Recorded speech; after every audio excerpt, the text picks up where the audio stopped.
Hi అండి. అందరూ ఎలా ఉన్నారు? అందరికీ నమస్కారం. బాగున్నారు అందరూ?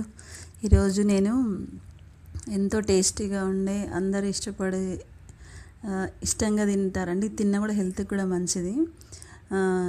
ఇది నా స్టైల్లో నేను ఎలా చేస్తానో చూపిస్తాను.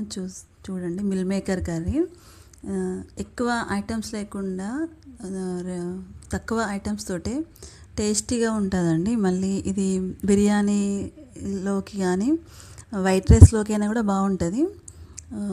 నేను ఎలా చేస్తానో చూపిస్తాను, చూసేయండి. ఓకేనా? ముందుగా మనం ఒక మిక్సీ జార్లోకి కొంచెం సాల్ట్ వేసుకొని అందులోకి పచ్చిమిరపకాయలు ఉంటాయి కదండి, వాటిని చిన్న చిన్న పీసెస్ లాగా కట్ చేసి వేసుకోవాలి. తొందరగా గ్రైండ్ అయిపోతుంది అందుకని. తర్వాత ఆనియన్ కంపల్సరీ వేసుకోవాలండి ఇందులోనే.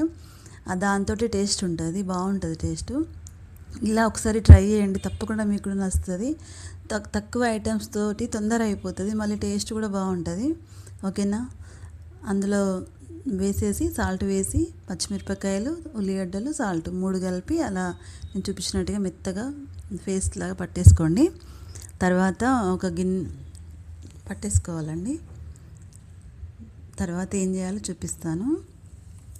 మనం ముందుగా మిల్ మేకర్ని వేడి నీళ్ళలో వేసుకోవడం అందరికీ తెలుసు కదండి. నేను అది వీడియో తీయలేదు. వేడి నీళ్ళలో వేసుకొని పెట్టుకోవాలి. తర్వాతనే ఇది ప్రాసెస్ చేసుకోవాలి. ఓకేనా? ముందుగా మనం ఒక గిన్నెను తీసుకొని స్టవ్ మీద పెట్టుకొని అందులో ఆయిల్ వేసుకోవాలి. ఆయిల్ వేసుకున్న తర్వాత ఆయిల్ ఇటెక్కిన తర్వాత ఆయిల్ వేడి కావాలండి. వేడైన తర్వాత అందులో ఆవాలు వేసుకోవాలి. ఆవాలు కొంచెం చిటపట అన్న తర్వాత మనం జీలకర్ర వేసుకోవాలి. తర్వాత జీలకర్ర వేసినాక వెంటనే వేయకూడదండి, ఒక్క సెకండ్ అది కొంచెం చిటపట అన్న తర్వాతనే మనం వేరే మిరపకాయలు కానీ పేస్ట్ ఏదైనా కూడా వేసుకోవాలి. అప్పుడే మనకి అది బాగుంటుంది టేస్ట్. ఓకేనా? నేను మిక్సీ పట్టాను కదా, అది పచ్చిమిర్చి ఉన్న ఆనియన్స్ ఆ పేస్ట్ వేసానండి. అది వేసేసి దీన్ని మాత్రం మనం కొంచెం మీడియం ఫ్లేమ్లో పెట్టుకోవాలి. ఫస్ట్ పెట్టుకొని కొంచెం నిదానంగా వేయించుకుంటేనే ఇది బాగుంటుంది. మీడియం ఫ్లేమ్లో పెట్టుకొని కొంచెం వేగిందనుకోండి, మనకు అర్థమవుతుంది కదా కలిపేటప్పుడు. కొంచెం చేంజ్ అయిన కొద్దీ మనం మొత్తం సిమ్లో పెట్టుకోవాలి. ఇది మెయిన్ ఇక్కడే ఉంటుందండి. ఇది ఇక్కడ మనం కొంచెం ఓపిక తెచ్చుకొని వేయించుకుంటేనే టేస్ట్ బాగుంటుంది. హైలో పెట్టేసి చేసుకుంటే మాత్రం అది టేస్ట్ అది రాదండి. ఓకేనా? ఫస్ట్ కొంచెం మీడియం ఫ్లేమ్లో పెట్టుకోండి, ఏం కాదు. కొంచెం వేడెక్కిన తర్వాత అప్పుడు మనకి కలర్ చేంజ్ అయినట్టుగా అనిపిస్తుంది, కొంచెం బాగా కాదండి. అప్పుడు మనం ఏం చేయాలంటే మొత్తం సిమ్లో పెట్టుకోవాలి. పెట్టుకొని కొంతసేపు గోలించుకోవాలి. ఒక 10 నిమిషాలు 5 నిమిషాలు పడుతుందండి, ఎందుకంటే పచ్చిది కదా ఆనియన్, అందుకని టైం పడుతుంది. ఓకేనా? తర్వాత కొంచెం పసుపు వేసుకోవాలి. తర్వాత మిల్ మేకర్ నేను చెప్పాను కదా ఫస్ట్ వెనిలా వేసుకున్నానని, వాటిని తీసి అందులో వేయాలండి.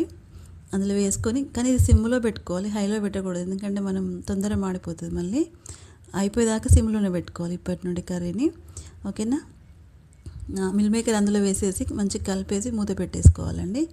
ఇందులో మనం ఏమంటారు మసాలా ఉంటుంది కదా, మనకి నచ్చితే ఆ ఫ్లేవర్ నచ్చిందనుకోండి వేసుకోవచ్చు, నచ్చకపోతే వేయకున్నా బాగానే ఉంటుంది టేస్ట్. కానీ కొంచెం మందికి అందరికీ ఒకలా ఉండదు కదా, కావాలంటే ఏదన్నా మసాలా యాడ్ చేసుకోండి, కొంచెం వేసుకుంటే బాగుంటుంది. వేసుకోకపోయినా పర్లేదండి. ఓకేనా? మధ్య మధ్యలో కలుపుతూ ఉండాలి. మిల్ మేకర్ అందులో వేసిన తర్వాత వెంటనే దింపేయకూడదు.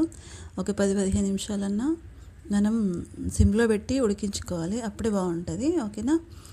తర్వాత నేను అయిపోయిందండి కర్రీ, స్టవ్ ఆఫ్ చేసేసాను.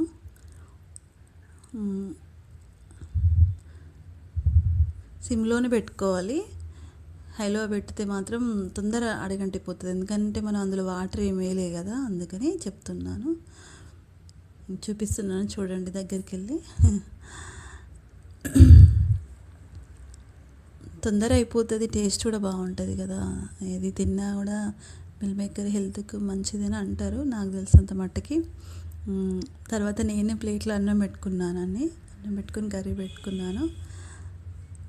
థ్యాంక్స్ అండి వీడియో చూసినందుకు. ఓకేనా? నేను చెప్పిన దానిలో మీకు అర్థమవుతుందా లేదా కామెంట్ చేయండి. మీరు ఇలానే చేస్తారా లేకుంటే వేరే చేస్తారా కామెంట్ చేయండి. ఓకే అండి.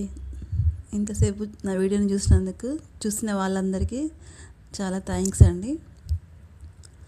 నచ్చితే లైక్ చేయండి, కామెంట్ చేయండి. ఓకేనా. అన్నం వేడి ఉండేసరికి నాకు తొందర అది కలపడానికి టైం పట్టేసింది. అన్నం వేడి ఉన్నది, కర్రీ అన్నం రెండు వేడి ఉండేసరికి టైం పడుతుంది కదా. కానీ బాగుంటుంది, టేస్టీగా ఉంటుంది. ఒకసారి తప్పకుండా ట్రై చేయండి నేను చూపించినట్టుగా. ఓకే మరి, బాయ్ అండి. చాలా బాగుంటుంది. Okay bye.